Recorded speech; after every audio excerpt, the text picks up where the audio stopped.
Hey guys, in this video, I will show you how to create a group chat on Facebook Messenger. Alright, so let's begin with the video. I'm currently on my iPhone, but this method works whether you're using your phone, an iPad, a computer, or any other device. To get started, open the Messenger app. This screen should look familiar. To create a new group, look toward the top of the screen and tap on the pencil icon, just like you would if you were starting a new message. Instead of selecting just one person, you're going to create a group.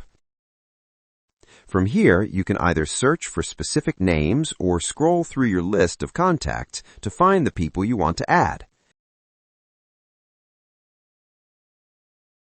Once you've chosen everyone, click on Next and you'll be prompted to name the group.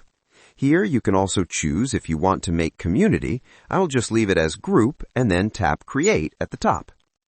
Once the group is created, everyone you added will be able to see that they're part of the group chat. From here, you can add more people if needed, change the group name, or view a full list of all the members in the group. Inside the group settings, you can also manage admin roles. By default, you'll be the admin, but you can assign other members as admins as well.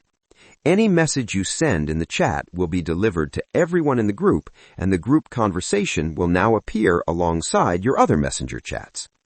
At any point, if you want to remove or manage the group, simply swipe left on the group chat. You'll see options such as Archive, More, and Pin. If you tap on More, you'll have the option to delete the group. Deleting it will remove everyone from the group and erase all messages permanently. Alternatively, you can choose to archive the group. Archiving removes the group from active use while keeping all the messages stored in Messenger. And that's it. So that's basically how you can create a group chat on Facebook Messenger. So that's all for this video. See you in the next one. Thanks.